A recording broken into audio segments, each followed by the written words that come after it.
We learn we are an ex-employee who just got this random tape and letter from our mail. Surprisingly, it didn't explode in our face. No, I mean literally. Imagine getting that tape. It explodes.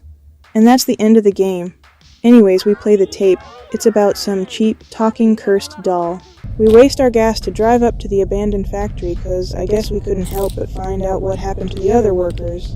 We walk in, put in a tape, solve a puzzle, put in another tape, but this time it's about a cheaply made hand contraption called a grab pack. We put that thing on, use our blue hand to open a door, meet the blue spaghetti arms and legs creature, almost create a fire, and somehow this smug joker got the key, so we steal that mug. Thank you. Do some more puzzles, but this time it's electrifying. One wrong touch and you're a goner. Surprise, surprise, the Cookie Monster ripoff got bored and left. Oh, there he is, playing games. Surely nothing can harm us in this narrow, dark, steamy room. Nothing at all. We scoop up these battery packs, put in another documentary, and look a here. Our best bud came to cheer us on. Isn't that something? We place those battery packs in and snatch that red hand. Assume position, crawl through these dusty, crusty vents, and they have the nerve to have a puzzle in here. Who in their right mind? Actually, let me stop there, 'cause no one has a right mind here. There's another autobiography that we have to listen to. Do another puzzle this time on a catwalk, with little to no railings. How safe and smart. Just to turn on these high as a kite, googly-eyed, barely functioning machines. We have to make our own toy, just to open a door. Who made this facility? Actually, who came up with this? Like, are they okay? This is the most unconventional, the most elaborate way to open a door. We get a surprised welcome from our bud who wants to end us. If I didn't know better, I thought he would be trying to sell us some car insurance.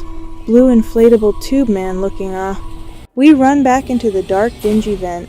Then the door wants to play tricks on us at the worst possible time. That door might have a vendetta against us, I don't know. Grab that box and bam! No more inflatable. He's deflated now. We put in another tape, go inside the flower hole while ignoring the warnings to turn back 'cause we nosy. We finally get down to the red hallway, open that mug, and there's a cursed doll locked away in the case. You would think, oh, okay, cool, my work here is done, I'ma leave. But no. Like a fool, we open it, and this rip-off Chucky activates immediately. You opened my case. Burn it with fire. We open with a slightly creepy 1990s toy commercial, with this pink rip-off of Stretch Armstrong being the center of attention, and we get a secret message from Chucky. Unshockingly, the cage is empty. I guess we just stayed in place and watched it crawl out for some odd reason. We head back to the factory and do some parkour, snatch a golden statue so that we can pawn that in, then we crawl back in the dingy vent. The Chucky doll tries to jump scare us but fails, and of course she's in the way of us completing our puzzle. After that, we travel deeper in the factory. The doll gets snatched up like a piece of candy. Without a second wasted, we jump right in the hole to get in the action. Speaking of action, you might as well hit that like and subscribe before something snatches you up too.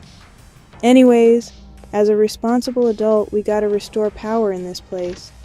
Fake bubblegum Elastigirl grabs our red hand, trying to make a move on us. She has the cursed doll in her hand. I would say that's a W for us, so we can leave. She can have her. I don't know why we are still here after all of this. She yaps for 5 minutes straight without a breath of air between sentences. We slide into the playcare, help ourselves to grabbing a solid gold train. Hopefully, it's not plastic, but it most likely is. But we can dream that it's solid gold. We head down to musical memory, fix the machine to get a new hand, grab that tape, put it in, and now we got a green electric hand.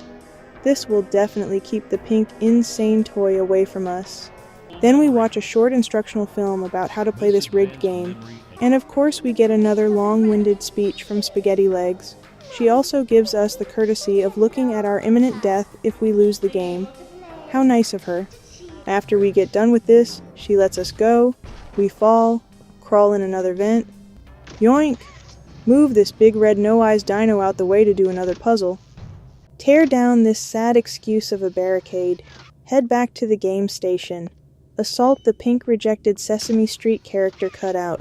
Casually walk down to the next death trap. We watch another tutorial, ignore the pink psychopath, play the game, win with no problem, and collect our goodie. More candy! I got your candy right here. You freaky frog! We awkwardly stand here as an unexpected visitor helps us out with her noodle arms. Thank goodness she doesn't strangle us for taking down her cutout.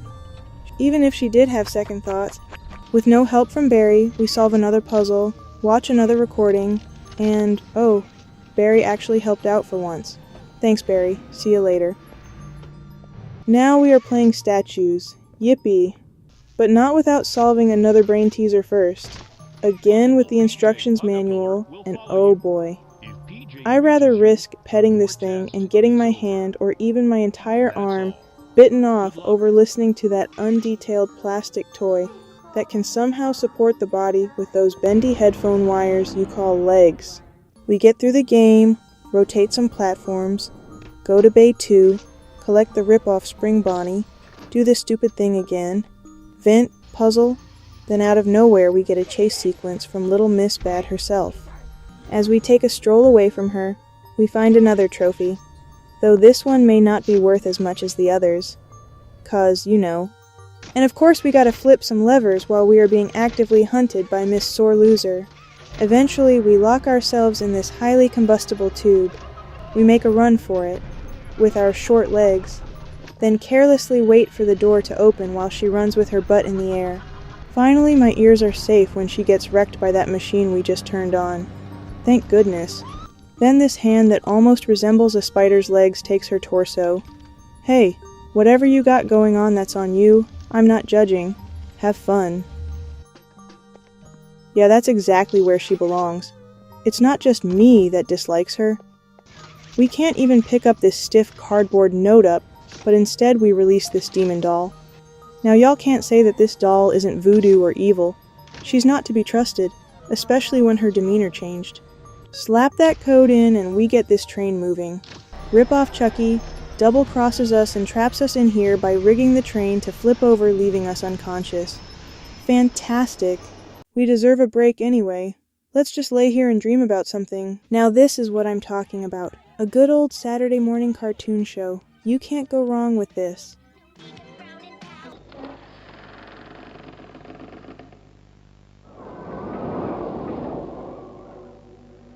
Never mind. However, parents across the country report their children experiencing strange and often violent nightmares.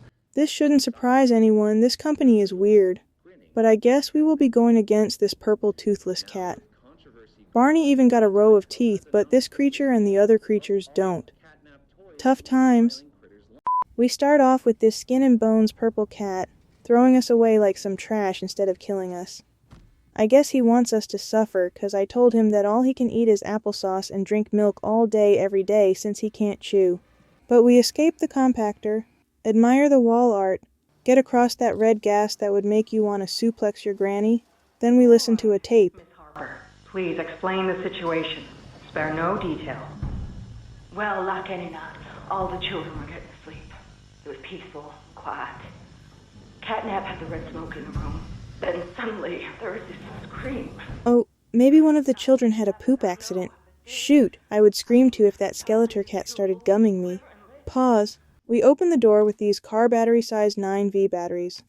Get ear-raped from an elephant getting slashed from Jason Voorhees.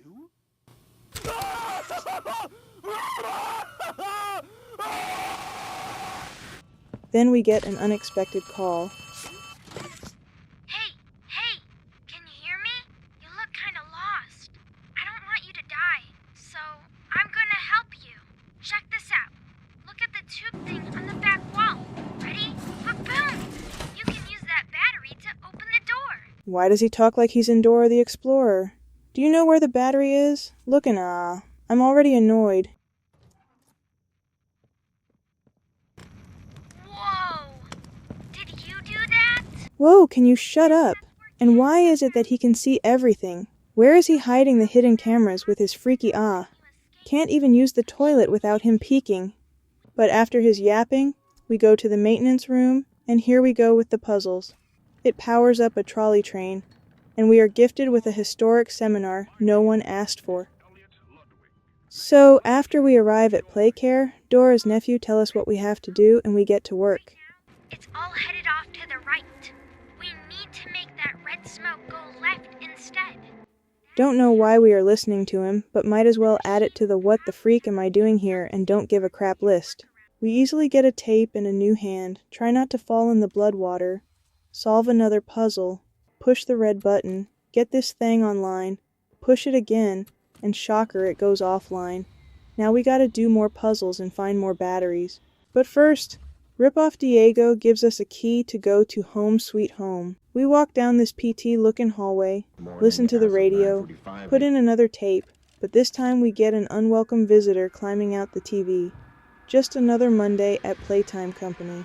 We wake up from our nap and collect a gas mask which was needed from the start. Then we vandalize the building some more, listen to another tape.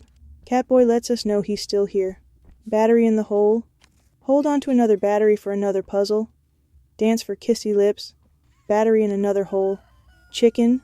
We open the next part. More destruction. Electrify. Battery hole. Slight jump scare. Destruction makes fire. Yes again. We get another puzzle and a tackle from the pink girl. She's getting her payback from what I did last time. But the clown doll saved us. We're actually here to help. We turn the generator on, then we get the call. That generator you turned on inside of Home Sweet Home? Well, that was a backup generator for just that building. So, your best bet is probably the school. Catnap usually leaves that place alone. Sending you the key now. Now we gotta go to the school. Great. So more puzzles, batteries, more vents. We run from a clingy two-faced teacher that wants to hand us our report card. We nonchalantly say goodbye to the teacher. Ignore green hops to get our new hand. Listen to another tape. We get another puzzle, this time we be jumping. And guess what? We find a shrine from a cult. Ain't that something? We use our new hand to keep these smaller creatures from gumming us to death. We stand here and listen to this creature instead of asking how to escape. We get chased from Dogman. Rest his soul. We get the call to go to the counselor's office. We enter this joint like we own the place. Another battery, more jump action, and a puzzle. You gotta do all of this just to get to your office. What type of mess is this? We got another tape to listen to with a creepy dead boy looking at us. We crawl through another vent and put on that mask 'cause of that puff pass. The small amount of gas we inhaled was too much for us, so we hallucinating.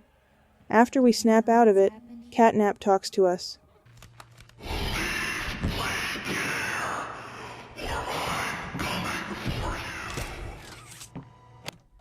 I want to. Just show me the exit. Simple. We head back to the smoke chamber control panels with our desktop tower-size battery, put that thing in. And here comes Catboy. All skin and bones. Sad times. So we gotta do this confusing puzzle while also keeping Purple Cat away from us. After completing that, we satisfyingly end this torture. And Skeletor scoops him up. We finally get the smoke to the other side. The demon doll shows us a homemade short stop-motion horror film that's 2 frames per second. We head down even deeper in the factory with this thing even though we should have dipped ages ago. For the ending, Kissy Lips screams for her life after 5 seconds of losing sight of her. We try to head back up as fast as we can, but the screen fades to black. What would you do in this scenario? If I was in this predicament, I would be focused on finding my way out. These toys be plotting and backstabbing their own teammates, so you can't really trust most of them. Literally, your life is in your hands, obviously, but even more so because the search team, if there is one outside the factory, probably won't even think to look in the factory unless we left a clue. Like that letter we got. Then maybe there's a slight chance. Other than that, you better have, let's say, some type of tool with you at all times. Anyways, if you enjoyed the recap, go ahead and like, subscribe, and stick around. Thanks for watching and see you soon.